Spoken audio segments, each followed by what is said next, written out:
কষ্ট করে যে ভাই বাচ্চাটার চিকিৎসা করি, না খায় না দেয়, চিকিৎসা করতেই হয়।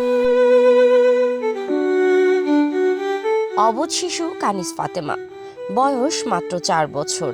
যে বয়সে তার শিশুদের সাথে খেলায় মেতে ওঠার কথা, গোটা বাড়ি হাসির শব্দে মুখরিত করার কথা, কিন্তু সেই বিধির নির্মম পরিহাস আজ সেই অবুঝ শিশু পুতুল নিয়ে খেলা করলেও সে দাঁড়িয়ে আছে মৃত্যুর পথের প্রান্তে। পঞ্চগড় সদর ইউনিয়নের পূর্ব সিংপাড়া গ্রামের বাসিন্দা ও ক্ষুদ্র কাঁচামাল ব্যবসায়ী আব্দুল করিমের মেয়ে কানিজ ফাতেমা। জন্মের মাত্র 1 সপ্তাহ পর থেকেই নানা পরীক্ষার পর জানা যায় তার হৃদয়ের ভেতরে রয়েছে দুটো ফুটো। আর্থিক অনটনের মধ্যেই ধার দেনা করে সন্তানের অপারেশন করিয়েছিলেন কানিজের বাবা মা। জন্ম 7 দিন পর সমস্যা দেখা দিল, মানে হঠাৎ করে কান্না শুরু করে দিছে, লোকটা একবারে কালো হয়ে গেল।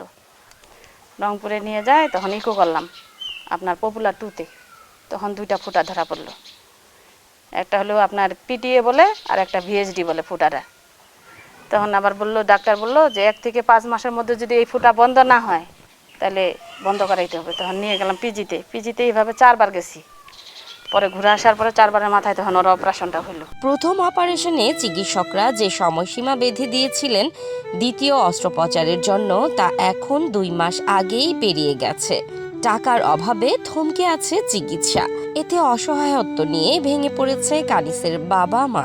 হার্টের ফুটা একটা অপারেশন করায় বন্ধ করে দিল ডাক্তার, বলতেছে 2টা বন্ধ করা যাবে না, ওইটা পিজিতে বন্ধ করছি। স্থানীয়রা অসহায় এই পরিবারের পাশে দাঁড়ানোর আহ্বান জানাচ্ছেন সরকারের পাশাপাশি সমাজের বিত্তবানদের প্রতি। সবারই খারাপ লাগে আশেপাশের।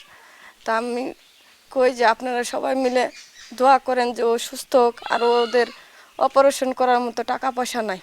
এর আগে একটা অপারেশন করছে, সবার কাছ থেকে তুলে আমরা দিছি, ঋণ করছে। আর্থিক অবস্থা ভালো না, 10 যদি এনার পিছনে আগায় আসে, সেবা দেয়, বাচ্চাটার পিছনে আরো সামনে অনেক টাকা খরচ আছে। এখন আপনারা যদি আগায় আসেন। কানিজের ছোট্ট জীবন আজ প্রশ্নবিদ্ধ শুধুই অর্থের কাছে।